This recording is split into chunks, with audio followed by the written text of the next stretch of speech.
One, I hope you all are doing well and आप सभी ने अपने एग्ज़ाम के स्कोर्स वगैरह कैलकुलेट कर लिए होंगे। एंड जिन बच्चों को ये है कि अब नेक्स्ट अटेम्प्ट की प्रिपरेशन कर ली, उन्होंने भी अपनी कुछ स्ट्रैटेजीज़ बनाना, सोर्सेज सिलेक्ट करना शुरू कर दिया होगा। खैर, उसी एक स्ट्रैटेजी में एक बहुत ही इंपॉर्टेंट चीज़ आती है, वो है इस बार के पेपर के इकोनॉमिक्स का एनालिसिस।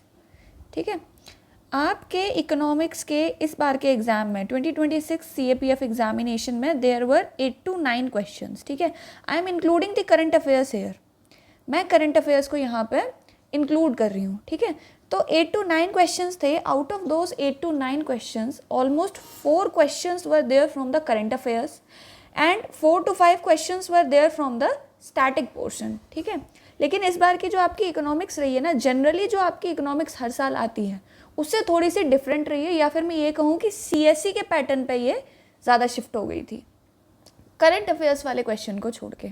ठीक है, तो जब ये CSE के पैटर्न पे थोड़ी सी शिफ्ट हो गई है और आपका जो सिलेबस है ना वो भी थोड़ा सा एक्सपेंड हुआ है इस साल। अब तक आपके जो सोर्सेज रहते थे इकोनॉमिक्स के, ठीक है, स्टेप बाय स्टेप हम एक एक चीज़ देखेंगे। हमारे जो इकोनॉमिक्स के सोर्सेज अब तक रहते थे वो हम मोस्टली क्या रखते थे, या तो हम करंट अफेयर्स रखते थे CA। ठीक है, करंट अफेयर्स के साथ साथ हम करते थे अपनी NCERTs। ठीक है, 11th एंड 12th क्लास की आपकी जो NCERTs होती हैं हम उन्हें रेडी करते थे इकोनॉमिक्स की। एंड अपना करंट अफेयर्स में मैं यहाँ पे बजट और इकोनॉमिक सर्वे को इंक्लूड कर रही हूँ, बजट एंड इकोनॉमिक सर्वे। ठीक है, इनसे क्वेश्चंस देखने को मिले हैं, है ना। ठीक है, अब तक आपका ये रहता था, लेकिन इस बार जो आपके स्टैटिक पोर्शन में 3 क्वेश्चन ऐसे आए हैं जिसके बाद आपको थोड़ी सी हायर स्टैंडर्ड बुक पे शिफ्ट होना पड़ सकता है। लेकिन वो बुक कैसे पढ़नी है, किस तरीके से पढ़ोगे, वो हम आगे वीडियो में देखेंगे। चलो एक एक करके हम क्वेश्चंस का एनालिसिस कर लेते हैं कि सोर्स क्या रहा था इनका। Point two point sources economics में ढूंढना थोड़ा सा मुश्किल रहता है, लाइन टू लाइन नहीं मिल पाते हैं यहाँ पे, लेकिन फिर भी मिले हैं सोर्सेज। ठीक है, देखो जैसे आपका यहाँ पे एक क्वेश्चन था, this was related to the definition of LFR LFPR। ठीक है, LFPR की डेफिनेशन यहाँ पे पूछ रहा है, वर्कर पॉपुलेशन रेशियो की पूछ रहा है ना, फिर उनकी यूजुअल स्टेटस, वीकली स्टेटस के ऊपर पूछ रहा है। तो ये आपका प्योरली स्टैटिक पोर्शन में है। आप चाहो तो इसके लिए आपका जो NCERT है 11th क्लास की इकोनॉमिक्स की, 11th क्लास की जो इकोनॉमिक्स की NCERT है वो, उसमें इन चीज़ों की डेफिनेशन जो है वो गिवन है। प्लस हमने जो कोर्स करवाया है, आपका जो बैच था आपका फाउंडेशन बैच, वहाँ पर भी इसको करवाया गया था। यहाँ पर देखो ये रहा, है ना, यहाँ पे आपका एक एक स्टेटस भी इन्होंने करवाया है। ठीक है, स्टेटस में इन्होंने यहाँ पे ये बताया हुआ है यूजुअल अप्रोच में लास्ट 365 डेज़ का। ठीक है, इसका पूरा रिकॉर्ड जो है आपका निकाला जाता है। और यहाँ पे इन्होंने LFPR, worker population ratio, unemployment rate, current weekly status सभी को डिटेल में डिस्कस करवाया है। ठीक है, ये आपका गौरव सर ने करवाया था, आपका जो फाउंडेशन बैच था उसमें। ठीक है, यहाँ से भी है, जो बच्चे बैच में एनरोल नहीं थे वो 11th-12th की NCERTs में भी इसको ट्रेस कर सकते हैं। आपकी 11th क्लास की इकोनॉमिक्स की NCERT से एक क्वेश्चन था। ठीक है, ये यहाँ पे आपको मिल गया स्टैटिक में डायरेक्टली। ये पहले आपका PYQ में भी रहा है ना, वहाँ पे भी इससे रिलेटेड क्वेश्चन आया हुआ है। आगे देखो, next comes your question related to your orange economy. देखो ऑरेंज इकोनॉमी ना ये बहुत ज़्यादा डिस्कस हुई थी किस चीज़ में, बजट में। ठीक है, ये आपकी बजट में डिस्कस हुई थी, है ना, तो इसको वहाँ से टैकल कर लेना, ये इजी क्वेश्चन था। ठीक है, नेक्स्ट देखो यहाँ पे, नेक्स्ट कम्स योर PLI। यहाँ पे आपका PLI जो है ये करंट अफेयर्स से है, ये CA से है, ये आपको ब्रह्मास्त्र में भी करवाया गया था। ठीक है, ब्रह्मास्त्र में भी आपको इससे रिलेटेड PLI स्कीम से रिलेटेड CA जो है वो करवाया गया है। ठीक है, इसको मैं आपको दिखा देती हूँ, इसका जो सोर्स है गवर्नमेंट ऑफ इंडिया ने दिया था ये आपका, वैसे तो PIB में दिया था, यहाँ पे ये रहा, है ना। The scheme shall extend an incentive of 4 to 6% plus it is related to boosting domestic electronics manufacturing. ठीक है, ये आपको ब्रह्मास्त्र में भी करवाया गया इसी सेम फॉर्मेट में। ये PIB से उठाया है मैंने ये डॉक्यूमेंट गवर्नमेंट ऑफ इंडिया का, ब्रह्मास्त्र में भी ये गिवन है। ठीक है, ये देख लिया हमने। अब हम आगे के क्वेश्चंस यहाँ पे देखें, जैसे कि ये वाला क्वेश्चन हमारा यहाँ पे हो गया। Next comes this question. ठीक है, ये एक ऐसा क्वेश्चन था आपका related to your brownfield investment and greenfield investment. ये किसी भी स्टैटिक सोर्स में इसकी अलग से डेफिनेशन गिवन नहीं है, ये मैं पहले ही बता दूँ। ना आपकी एनसीईआरटीज़ में कोई ऐसा डेफिनेशन इसकी गिवन है, ना ही किसी स्टैंडर्ड बुक में, लेकिन आप इसे करंट अफेयर्स में बार बार सुनते हैं। आप इसे बजट में इन टर्म्स को ब्राउन फील्ड प्रोजेक्ट इन्वेस्टमेंट हो गई, ग्रीन फील्ड इन्वेस्टमेंट हो गई, ठीक है, ये वो इन्वेस्टमेंट्स हैं जो आप बार बार सुनते हैं न्यूज़ में, तो इनको वहाँ पे पढ़ा करो, ठीक है। जो भी टर्म्स आपके आते हैं ना बजट में, करंट अफेयर्स में, ये वहाँ पे आपका गिवन है। ये आपका ब्रह्मास्त्र में भी गिवन था। रिसेंटली एक प्रोजेक्ट है आपका गवर्नमेंट ऑफ इंडिया का था, तो वो ब्राउन फील्ड प्रोजेक्ट था, तो एग्जामिनर ने वहीं से उठा के ब्राउन फील्ड के बेसिक के क्वेश्चंस आपसे पूछ दिए, सिंपल, ठीक है। ये भी हो गया, है ना, ये कॉमन सेंस से करने वाला क्वेश्चन था, इसके लिए कोई एग्जैक्ट सोर्स नहीं है। Next comes your questions like this, ways and means and advances, questions related to your bank rate, questions related to your repo rate। repo rate तो चलो फिर भी आम बात थी कि ये शॉर्ट टर्म पे चलता है, लेकिन ways and means के प्रोविजंस कभी भी CAPF में नहीं पूछे जाते थे, ठीक है। when it was introduced, interest charged by the RBI on the WMA is the same as bank rate, statement ये गलत है, ठीक है ना। तो ये आपका कहाँ से आया है, इन क्वेश्चंस का जो सोर्स रहा है आपका वो हायर स्टैंडर्ड बुक्स रही हैं। जैसे हम यहाँ पे देखें, ऐसा ही हम एक और क्वेश्चन यहाँ पे देख लेते हैं। जैसे यहाँ पे इन्होंने ईयर्स मैच करने को बोल दिया आपसे, MCLR है, बेस रेट है, एक्सटर्नल बेंचमार्क लैंडिंग रेट है, बेंचमार्क प्राइम लैंडिंग रेट है, ठीक है, इनके ईयर्स आपसे मैच करने के लिए पूछती है। सिमिलरली एक और क्वेश्चन इसी के नीचे आता है which is related to special drawing facility, ठीक है, SDF से, जहाँ पे आपसे अगेन रेपो रेट के बराबर होता है, नहीं, ठीक है। फिर आपका वेज एंड एडवांस, ये जो आपका ways and means advances limit होती है, ठीक है, इसके क्या नॉर्म्स होते हैं। यूजुअली आपका क्या होता है, जो आपकी SDF फैसिलिटी होती है, ठीक है, ये पहले अवेल की जाती है, फिर गवर्नमेंट के पास में आपका WMA की फैसिलिटी जो है वो ओपन होती है RBI के द्वारा, ठीक है। इससे पहले गवर्नमेंट जो है वो ट्रेजरी बिल्स वगैरह के थ्रू, अलग अलग बॉन्ड्स के थ्रू मार्केट से पैसा उठाती है। यूजुअली शॉर्ट टर्म के लिए ये जितने भी इंस्ट्रूमेंट्स हैं ये सब शॉर्ट टर्म वाले इंस्ट्रूमेंट्स हैं, WMA, SDF, ठीक है। तो ट्रेजरी बिल्स आपके हो गए, ये ख़त्म हो जाते हैं सरकार को, फिर शॉर्ट टर्म डेफिसिट आता है तो वो SDF की तरफ जाता है, SDF ख़त्म हो जाता है तब वो WMA की तरफ जाता है, नॉर्मल WMA, ठीक है। WMA की दो कैटेगरी होती है, एक स्पेशल होती है, एक नॉर्मल होती है, नॉर्मल वाली सबसे लास्ट में आती है। अब ये क्वेश्चंस आपके NCERT में नहीं है, ठीक है, तो ये क्वेश्चन आए कहाँ से हैं, देखो इन क्वेश्चंस का जो आपका सोर्स रहा है ना, यहाँ पे देखना, ये जो आपका सोर्स रहा है इधर में बेस रेट, ठीक है, ये मैं आपको नॉर्मली इंडेक्स ही दिखा दे रही हूँ डायरेक्टली। बुक है आपकी विवेक सिंह, सिविल सर्विसेज वाले बच्चे इसको पढ़ते हैं, पूरी किताब नहीं पढ़नी है, हम यही डिस्कशन अभी करेंगे।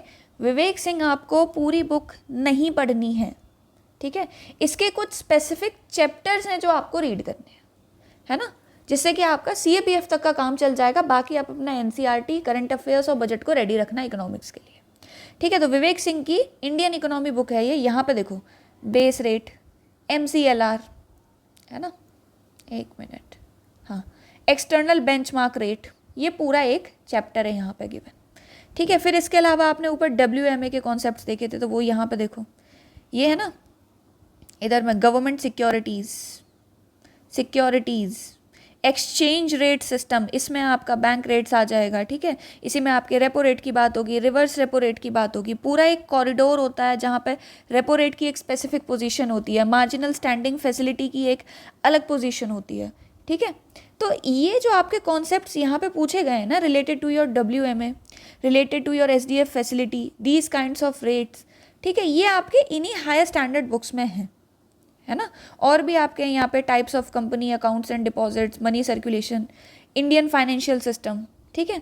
तो ये यहाँ से ये क्वेश्चंस आपके आए हुए हैं। तो ये कौन से दो चैप्टर हैं जो कि आपको करने हैं इस बुक में से, है ना। देखो ये आपका चैप्टर नंबर 1 तो 2 है, ये मनी एंड बैंकिंग पार्ट 1, ये आपको करना है विवेक सिंह की बुक से, और दूसरा आपका ये मनी एंड बैंकिंग पार्ट 2, ठीक है, दोनों कर लेने हैं अच्छे से। बाकी पूरी बुक पढ़ने की कोई ज़रूरत नहीं है, अपनी NCERTs करना, ठीक है। इससे आपके जो 3 हायर स्टैंडर्ड के क्वेश्चन आ गए ना, ये टैकल हो जाएंगे, प्लस आपको CSE के PYQ में भी ये चीज़ ट्रेस करने को मिलेगी। क्लियर हुआ, ठीक है। अगेन ये question, this is directly from your union budget, ठीक है। ये आपको ब्रह्मास्त्र में, ये आपके बजट में सर ने करवाया था। जैसे यहाँ पे देखो, ये ये आपका जो बजट था, जो बजट की PDF आपको दी गई थी अचीव CAPF की, उसमें ये चीज़ गिवन थी। यहाँ पे हमें ये चीज़ क्लियरली विजिबल है कि डायरेक्ट टैक्स इनकम टैक्स है, डायरेक्ट टैक्स कॉर्पोरेट टैक्स है, इन दोनों को अगर मैं प्लस कर दूँ तो ऑब्वियस ही बात है ना, जो ये आपका इनडायरेक्ट टैक्सेस का सेक्शन बच रहा है इससे ज़्यादा ही हो रहा है। इसी से डिराइव करके आपकी यहाँ पे ये सेकंड स्टेटमेंट जो है ये बन जाती है, ठीक है, कि ये स्टेटमेंट जो है ये गलत है। तो इसको मैं यहाँ पे कट कर देती हूँ, है ना, एलिमिनेशन भी यहाँ पे लग गया। फिर जो आपकी ये वाली स्टेटमेंट है, ये भी आपको सर ने पढ़ाई हुई है बजट में। सर आपको अलग अलग टाइप के रेट्स पढ़ाते हैं, सर ने आपके लिए एक प्रॉपर असेंडिंग ऑर्डर और डिसेंडिंग ऑर्डर में आपको पढ़ाया गया था यूट्यूब पर, ठीक है। उसमें सिस्टम क्या था कि आपका कैपिटल एक्सपेंडिचर कितना होता है, रेवेन्यू एक्सपेंडिचर क्या होता है, ठीक है, इफेक्टिव कैपिटल एक्सपेंडिचर किसे कहते हैं, है ना, इस टाइप की चीज़ें। और कौन सा वाला किससे ज़्यादा है, कौन सा किससे कम है, ascending and descending order properly आपको करवाया गया था, ठीक है। तो ये स्टेटमेंट आपकी वहाँ से टैकल हो जाएगी। थर्ड स्टेटमेंट भी आपकी वहीं से गिवन है, देखो ये भी आपको करवाई गई है। यहाँ पे देखो, personal use goods tariff cut 20 to 10% cut हुआ है, ठीक है। ये भी आपको अचीव CAPF की जो PDF दी गई थी बजट की उसमें गिवन था, है ना। क्लियर हो गया ये। तो सोर्सेज हमने अच्छे तरीके से ट्रेस कर लिए। अब हम फाइनली ये कंक्लूड कर सकते हैं कि हमें इन फ्यूचर अगर अपनी इकोनॉमिक्स की कोई स्ट्रैटेजी बनानी है तो उसमें हम क्या क्या कंसिडर करने वाले हैं। फर्स्ट थिंग, आपकी NCERTs हमेशा आपका बेस रहेंगी, ठीक है, इन्हें इग्नोर नहीं कर सकते। कौन सी NCERT? 11th plus 12th class की, है ना। 11th क्लास की इकोनॉमिक्स की जो NCERT है आप में, उसमें एक बुक है स्टैटिस्टिक्स वाली, वो आपको नहीं करनी है, सेकेंड बुक नहीं करनी है, ओनली फर्स्ट वन, ठीक है, ठीक है। या फिर मैं बुक का नाम ही बता देती हूँ 11th में कौन सी पढ़नी है, इंडियन इकोनॉमिक डेवलपमेंट, ठीक है, इसको करो। 12th क्लास की जो आपकी NCERT की बुक, इसमें आपको मेनली जो फोकस देना है वो मैक्रो इकोनॉमिक्स की बुक पे देना है, ठीक है। और माइक्रो के कुछ सिलेक्टिव टॉपिक्स, माइक्रो के कुछ selective topics in the sense demand and supply से related topics are there, demand and supply से related topics are there, then आपके elasticity related topics are there, ठीक है। एक आपका टाइप्स ऑफ गुड्स से रिलेटेड टॉपिक्स आर देयर, है ना। ये कुछ सिलेक्टिव टॉपिक्स हैं आपके जो कि आपको करने हैं। इसके ऊपर we will make a separate video कि माइक्रो इकोनॉमिक्स कैसे करनी है, या फिर आप स्ट्रैटेजी क्या रखोगे इकोनॉमिक्स की पूरी। मुझे नीचे कमेंट सेक्शन में बताना कि मैम डिटेल्ड चैप्टर्स ही पूरे बता दो कैसे क्या करनी है इकोनॉमिक्स, तो मैं उसके ऊपर एक प्रॉपर वीडियो आपके लिए ला दूंगी। मुझे नीचे कमेंट सेक्शन में बता देना, ड्रॉप कर देना ये चीज़, ठीक है। Next comes your macro economics पे focus, then comes your current affairs जो कि मैंने अभी आपको यहाँ पे दिखाई ही है। CA अपना पूरा रेडी रखो। और इकोनॉमिक्स में अगर मैं CA की बात करूँ तो बजट एंड इकोनॉमिक सर्वे आपका मेन है, बजट प्लस इकोनॉमिक सर्वे, ठीक है। पूरा डिटेल्ड अच्छे तरीके से करना है ये, है ना, इसको अच्छे तरीके से रेडी करना है। थर्ड, आपका जो इस बार 3 एक्स्ट्रा क्वेश्चंस देखने को मिले हैं उसके लिए आपको विवेक सिंह की जो बुक है इंडियन इकोनॉमी की, उसका money and banking chapter number 1, money and banking जो आपका फर्स्ट चैप्टर है वो, and then money and banking का जो सेकंड चैप्टर है वो भी, ये आपको रीड करके इतना इकोनॉमिक्स के लिए रेडी करना है, ठीक है। देख लो ये चैप्टर्स, ये रहे, है ना, मनी एंड बैंकिंग पार्ट 1, ठीक है, and money and banking part 2, कर लो इसको अच्छे तरीके से रेडी, ठीक है, अगर एग्जामिनर चला गया तो। और एक और चीज़ जिसके बिना कुछ नहीं हो सकता, दैट इज़ योर, इस पूरी ये जितना भी हमने अभी कंक्लूड किया है इस पूरे के साथ आपको जो एक चीज़ लगानी है वो है आपके PYQs। इनके बिना कुछ नहीं होने वाला। CAPF के PYQ लगाने हैं, CDS के PYQ लगाने हैं, ठीक है, और इसी के साथ साथ किसके लगाने हैं, CSE के भी PYQs लगाने हैं इकोनॉमिक्स के, ठीक है। इतना कर लो, इतने में आपके इकोनॉमिक्स के काफ़ी क्वेश्चंस यहाँ पे बन के रेडी हो जाएंगे, ठीक है। चलो, थैंक यू सो मच। मुझे नीचे कमेंट्स में बता देना अगर मतलब आपको और डिटेल्ड स्ट्रैटेजी चाहिए इकोनॉमिक्स की, कैसे क्या डील करना है, कैसे वो आने वाले मंथ्स में डिवाइड होगी, तो I will bring a video on that. ठीक है, thank you so much and have a nice day ahead.